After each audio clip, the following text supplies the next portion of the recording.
Nellore rural కాన్స్టిట్యున్సీలో మునుముడి గ్రామంలో ఒక మంచి కల్వర్ట్ వేయడం జరిగింది. ఈ కల్వర్ట్ వల్ల ఈ ప్రాంతంకి ఉన్న చాలా లాంగ్ స్టాండింగ్ ప్రాబ్లమ్స్ ఈరోజు మనం శాశ్వత పరిష్కారం చూపించడం జరిగింది. నేను లాస్ట్ ఇయర్ ఈ జిల్లాకి కలెక్టర్గా రావడం జరిగింది. వచ్చిన వెంటనే 2 సైక్లోన్స్ బ్యాక్ టు బ్యాక్ వచ్చినాయి. మంతా సైక్లోన్, దిత్వా సైక్లోన్. ఆ టైంలో నాతో ఎమ్మెల్యే గారు పర్సనల్గా మాట్లాడడం జరిగింది. గిరి గారు వచ్చి కలిశారు. చాలా ప్రాంతంలో తిరగడం జరిగింది.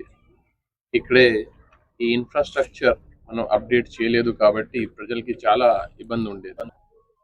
చాలా విలేజెస్లో, ఎస్పెషలీ నెల్లూరు రూరల్ కాన్స్టిట్యున్సీలో. అప్పుడు మనం కూర్చొని మాట్లాడినప్పుడు ఏం ఆలోచన చేసామంటే, ఈ ప్రతి సంవత్సరం ఏదో టెంపరీ వర్క్ చేయడం, వాళ్ళకి ఏదో చేయడం, మళ్ళీ నవంబర్ డిసెంబర్లో వాళ్ళకి ఇబ్బంది పడడం తప్ప దీనికంటే మనం ఒక శాశ్వత పరిష్కారం ఇస్తే బాగుంటుంది ఆలోచనతో కొన్ని వర్క్స్ అప్పుడే శాంక్షన్ చేయాలి. జిల్లాలో కూడా చాలా వర్క్ శాంక్షన్ చేయడం జరిగింది. కానీ మిగతా ఏరియాతో పోలిస్తే ఎమ్మెల్యే గారు కానీ, గిరి గారు కానీ దీన్ని పర్సనల్గా తీసుకుంటున్నారు. నేను ఆ రోజు మాట్లాడితే ఎంత టైంలో కంప్లీట్ చేయగలుగుతారు సార్? మీరు శాంక్షన్ ఇస్తే 6 నెలల లోపల పని పూర్తి చేసి మీకే ఇనాగ్రేషన్ కోసం పిలుస్తాము అనేది ఆ మాట గిరి గారు చెప్పారు.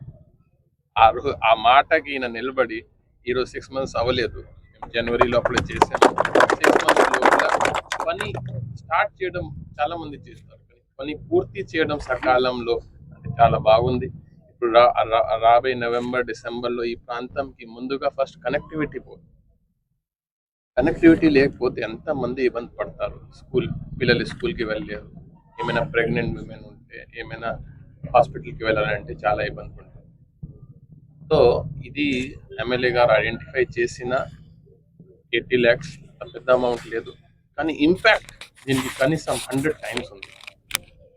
సో చాలా మంచి ఆలోచనతో ఈ వర్క్ శాంక్షన్ చేయడం జరిగింది. ఇట్లాంటి నా దృష్టికి ఏ వర్క్ వచ్చినా నేను పూర్తి సహకారం చేస్తాను.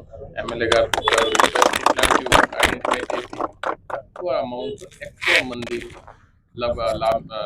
లబ్ధి జరగకుండా వర్క్ ఐడెంటిఫై చేసి ఇంకా సార్ కాన్స్టిట్యున్సీలో ఇంకా మంచి ఫ్యూచర్లో